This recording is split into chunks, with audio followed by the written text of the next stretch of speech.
New developments in the urgent search for that missing California 16-year-old Kiely Rodni. Police set to hold a news conference this afternoon after searchers claim to have found her body and car submerged in 14 feet of water in this reservoir.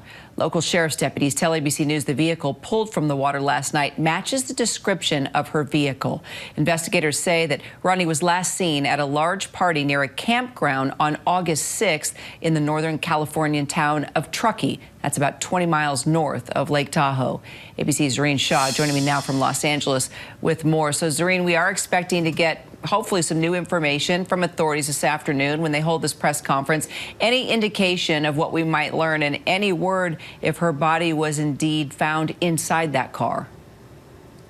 Good morning. You know, we don't know what they will say, but we know what they haven't said yet. They haven't said if they found Kiely's remains, right? We know they've ID'd. We know they're in the process of IDing someone. We know IDing human remains can take a long time. But we also know what you just mentioned, that they actually have matched that vehicle description to the car that they found in that lake. So we know that law enforcement teams were on the scene yesterday, along with that independent search and rescue group. So why did they decide to search this reservoir specifically? Do we know? That reservoir is actually really close to the last place that she was. She was at a party just a few hundred yards away from that reservoir. We know that this search recovery dive team, it's called Adventures with Purpose. They barely started 2 days ago, but they're experts in these sort of dive recovery efforts. And over the weekend, they found this car submerged in this body of water, about 14 feet down, flipped upside down. And they say that they found human remains in there. Look, we know this is about 20 miles north of Lake Tahoe. Law enforcement has confirmed that they found a vehicle in there, and now they're confirming that the vehicle matches Kiely's car's description, which is a Honda. And we know, look, this whole thing has been going on for about 2 weeks now. There are a few other details that we know, which they haven't confirmed yet either, but they did release, several days back what she was wearing when she was last found. The type of jewelry she was wearing was a necklace, a long gold chain. Authorities say that she was wearing a hoodie, which was loaned to her. She was last seen in the black shirt and jeans. Hopefully we'll know more about if in fact this was Kiely when they speak in just a little bit. And do we know anything more about this party, Zohreen, that she had attended before she went missing? Apparently there were a lot of people there. Have any other witnesses come forward and added to the investigation? We're hearing there were over 300 teens there, and we know a lot of these voices would be critical, right? But we know a lot of them haven't actually spoken to law enforcement.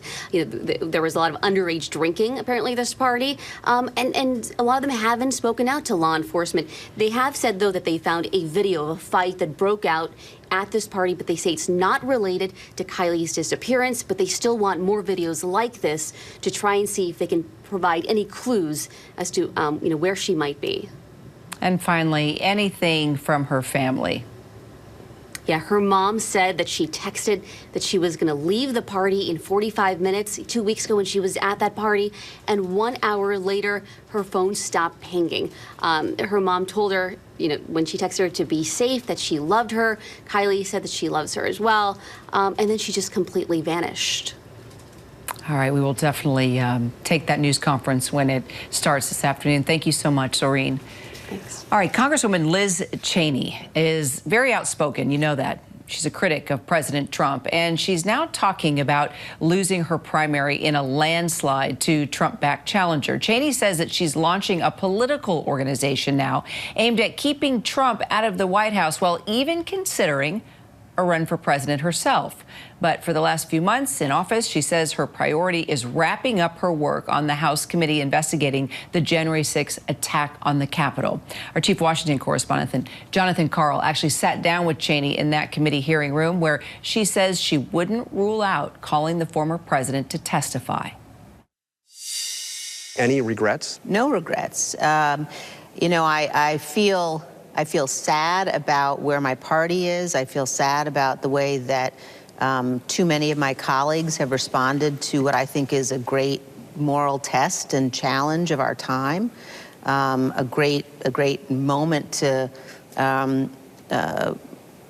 determine whether or not people are going to stand up on behalf of the democracy and on behalf of our republic. What does your defeat say about Trump's hold on the Republican Party? I think, one, it says that people continue to believe the lie. They continue to believe what he's saying, which is very dangerous.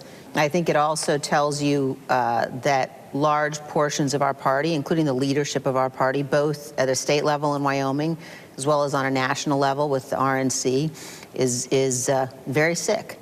And that, you know, we really have got to decide whether or not we're going to be a party based on substance and policy, or whether we're going to remain, as so many of our party are today, in the grips of a dangerous former president. So this is obviously not the end. This is a new beginning for you. You're starting this political organization. What can you tell us? What are you going to do? I'm going to be very focused on working to ensure that we do everything we can not to elect election deniers, and I'm going to work against those people. I'm going to work to support their opponents. I think it matters that much. Will you be getting involved in campaigns against those Republican candidates that are challenging or denying the results of the election? Yes. Including your Republican colleagues here in Congress? Yes. If January 6th can't convince Republicans to reject Donald Trump, what can?